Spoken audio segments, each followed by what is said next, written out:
Hello, welcome back. I am David from Real and Rooted. I've never said the name of the channel before in the intro, but yes, hello, I'm David from Real and Rooted, and today I'm going to talk about a few common mistakes that personally I even have made myself with growing tomatoes. So, tomatoes. The crop of the summer. Probably one of the most common things to grow every summer. I know that we grow at least one or two every year somewhere in our yard. This year we planted them right back here, and I will talk a little bit about that. But we'll get to that. I'm gonna run through a few mistakes and things that you need to know when you're growing your tomatoes that I think are very, very, very helpful to know and to avoid doing. So the first one is knowing what kind of tomatoes you have. The two most common ones that you can find are determinate and indeterminate. Determinate are the kind of tomato that grow to a certain size, a determined height, all that, and they produce their fruit all at a certain determined time, and there's a determined amount of fruit on it as well. And they are generally better for containers.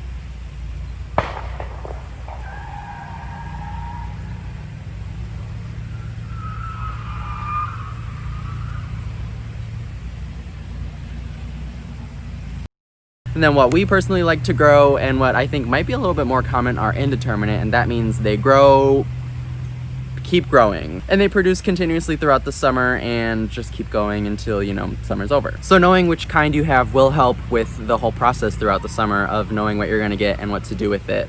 And that will play into the other few coming up. The next thing is making sure you have the proper conditions for your tomato plant. They are pretty easy to grow, but there are some things that you do need to know. So they do like loose, well-draining soil, but I found that they pretty much can grow anywhere, soil-wise at least. They would like to have 8 continued hours of sun every day. That's one of the things that I was going to talk about with mine, because we put them in this new spot this year and maybe 1 to 2 hours a day. So we don't have any yet.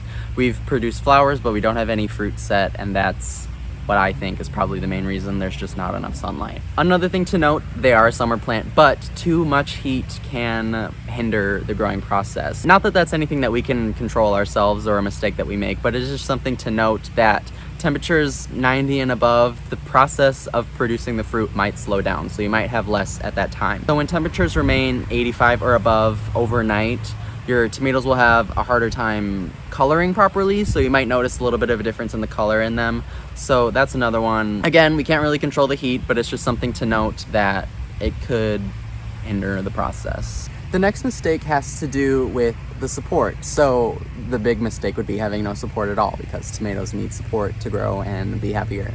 The next one I think that is commonly made, because you can find them anywhere, is buying those conical shaped ones that are narrower at the bottom and then they get wider at the top.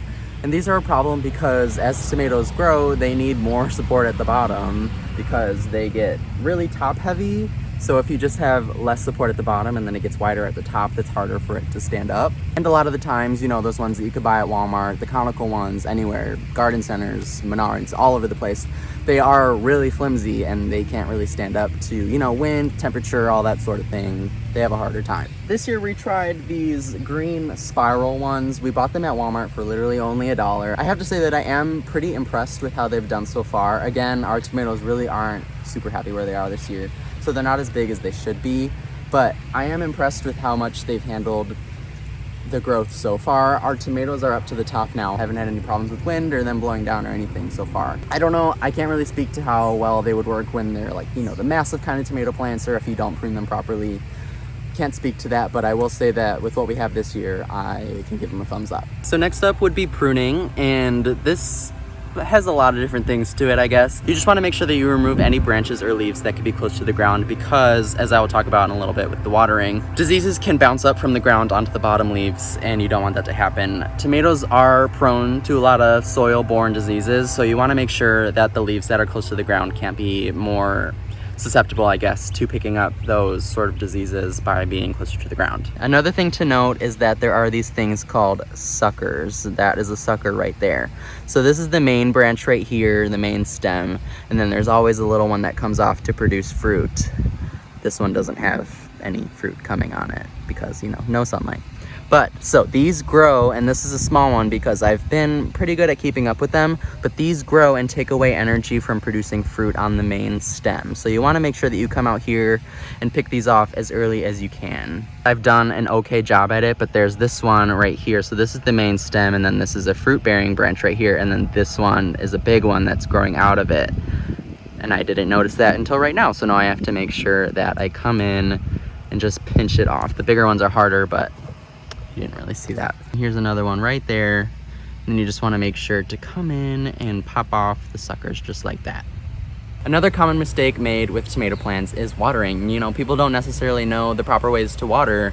Some people think that you could just dump water right on top of the whole plant, and that's just not something you want to do. You know, the leaves could be broken from that, damaged, stems could happen, water could set on the leaves and cause diseases, but the biggest thing with that is water could bounce off the ground and it has a chance to bounce right back up onto the leaves. And like I mentioned before, tomato plants are susceptible to those soil-borne illnesses, diseases.